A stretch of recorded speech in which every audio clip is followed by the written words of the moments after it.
بیا بچه ها. شما زنگ زدید؟ آه هم میخونه یا؟ هم میخونه انیق هم میخونه. راجبالی ایبرانی شما دی و علیکم السلام. بیا کنیق شما دی. بیا بچه ها یک استای آوردم یکام خاک عدس استان آمد. اینا که انسانه بچه ها دیده این گرمی بینه دیگه در دستامون الان یک شمال یک ایست شمال داده میریم ایست شمال داده میریم نخ سوز کنه پلوتان نغز میتیم بچه ها اینا که انسانه سونده نه واردنا تماس بینیم چی پرابلم داره راجبالی با میبینیم خیلی هوزی میبینیمش خلا جان مایل بخ خزو مثل خونه اختان دروی برامده رفتن گیری خوب دیدی شکمه اونجا دیدم برابان شد دیدم 100% اکا راجبالی نه با اکا اینا فریونش بود شدگیره کم کندیسات دورشان پرابلم داره ای برای همون خسته نگیدم اکنه اکا اوه خیلی خلا رو فراد که خلا جان آلا بک ما دیدم چی را آه ای در گرمی سوخته میسوز شد که انسانه بازی کنسره دیدم خونه سابو اکا متخصصی الان مونای مقصد چی پرابلم داشته؟ فریونش تمام شدگی بوده فریونش؟ فریونو بعد کندیساتش کارو چی سوختگی بوده اینه چی خیلی میکنیم اکو؟ ایره اکا فریونش ده 100 سمی شوه خلا عرش کردنش انا ده 100 سمی دیگه چیش میشوه کندیسات روش علیش میکنیم انا چسبوندن فریون زدنش یا به پول این هم ده 100 سم ده فقط همون خراجاتش میشوه خلا شما خودتون میکنیم میبریم میزنین نخیم؟ ما داریم در ماشین داریم خیلی اگری بیسته من پلا بیارم نباشم خیلی من اکا میرم فریون نمیارم بیار زنشه که دایی گرمی استوده نمیشه آخی باید بازگه اکا خیلی درون نبا بید چی شب بید خیلی بیاد دودش ما درون نبینه کنی باید گم عیب در درونش نداشته باشه مالی خدا بکن بیا دودارا اینه که انسانه دمی خونه اگه ایلوش کنه سوز کنه که نفسی من میگیرم همه مونده ای گرمی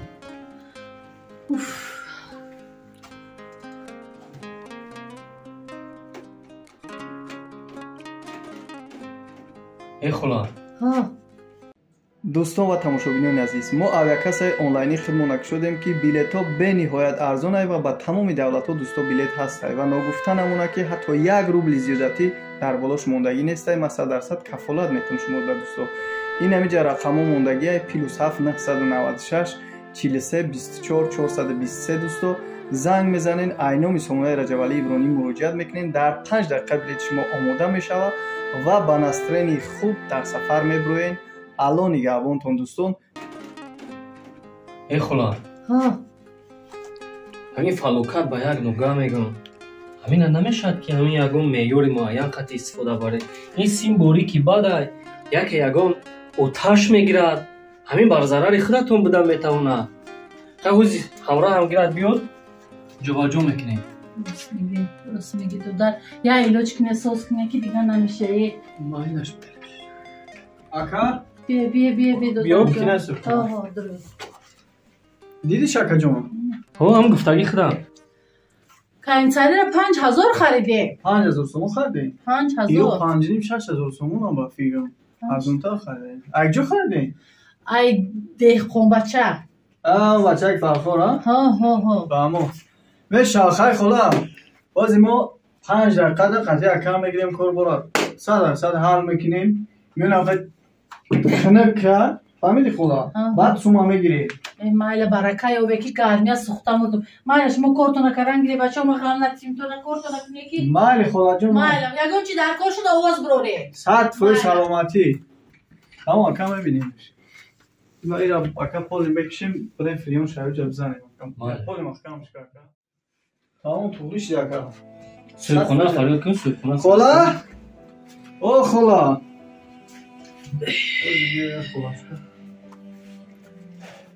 اکا چی رو بین است رنگی؟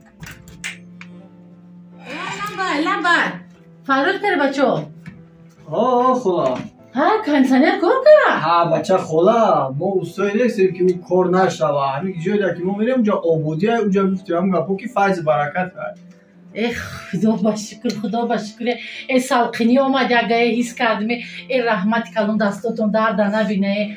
چند سوم شد گفته اکو؟ 400 سوم. 400 سومون؟ بله. مایل خیلی سوز کرده مایل سرقه سرتون 400 سومون مایل حاضی میبیارم حاضی. اکا؟ آقای چی بینستونیه؟ خودم میدونی که راجع بله اکا از همین کسلی بیماری ها دور نشده. شکر که همین کارم هسته. در خداوند میده شلوکی شفاشم خداوند میده. اینه دودر جانو 400 سوم نبوده 300 سوم یافتم دودر جانو. فکر همینه گیره 100 سوم 200 سوم دیگه برای یه روزی ما بوده خونه موندیم. همین پول که شد دودر جانو ما در کارتتون حتمی میگذارونم با 100 سوم مایل فقط روزی باشه دودر جان. روزی خدا. وقتی استا روزی نشوه میگن امو خونه آباد نمیشه امو چیزو چوره سوز کردگی استا با ویران میشه با ویران نشوه اکو. نه خدا جان ما بعدی که شد کردگیم 100%. بله برکه بینی. زنده باش خدا جان. خب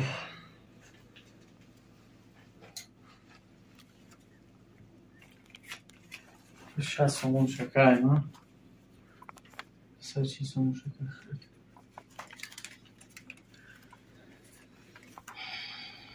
بیا خیلی مایل بچه ها روزی باشه مایل خوش اومده. مال خدا جان. مایلش 1 دقیقه دودر جان شمالش ما رفتن گیره.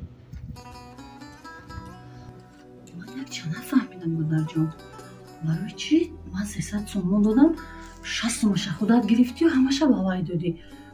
آخر کار کن تو یافتی من با تو تلفن کردم. شما شریک نیستید هر دوتون؟ خدا جان درست میگین ما یک جویا کار میکنیم ما شریکیم ما برابر یعنی که حق میگیریم برای هر یک کاری میکردگی ما. نه که برادر ما پدری بیمار دارم مادری بیمار دارم ارزمی یک دودرچه داره دودرچه‌ش هم بیماره و همین خاطر چخیلی که ما در کار شریکیم ما خطی برادر در غم و در شادی و در همه چی شریکیم یعنی و همین خاطر برای ما 60 سوم بسنده ای 240 سوم شای برادر را دادم که تعمیری شب بود کنم مادری بیمار و پدری بیمار شد داروش بخرم و همین خاطر دادمش. 1 دقیقه من انتظار شوید بیرون مایلش. خب مایلش اگر فرق جان هم کنسانه رسید که همراهیم یک دورا بچسبونیم ها مایلش کنجی بگی 1 دقیقه نمیدونیم یک دقیقه بیرون داشته که نه دودر جان این 100 سومون تنها برای خودتون برای که شما پول کم گرفته. دودر جان این تنها برای خودت فهمیدی؟ رحمت خدا جان.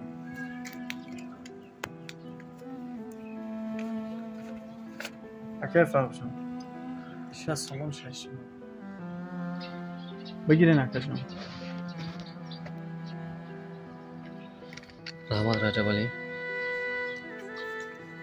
1 دقیقه است دودر جان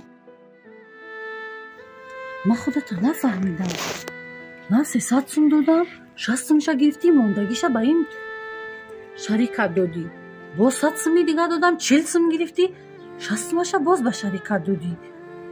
تو زندگی نداری زن و کودک نداری همین قدر دستی خیر خواه داری خدا در سر تا بگاه کار میکنی کنسانر میچسبانی فریون علیش میکنی برای همین شریکت شده کار میکنی. درست میگی منم زندگی دارم منم حیات دارم منم به خودم نقشه و منم به خودم آرزو دارم. یکی مشکلی برادر من به حد زیاده در حیات بسیار نفرای پول دارم بسیار نفرای زر زیور دارم بسیار نفرایی که تمام امکانیت دارن میتونن تمام ماشین قیمت بها را بخرن میتونن تمام خانه های قیمت بها را بخرن. یکی شخصی که میبخشه و دل گرده بخشیدن داره به حد کمه و همین خاطر امروز که من قوت دارم امروز که من دست میآید من به خاطر برادرم میبخشم میگذرم از هزار رحمت.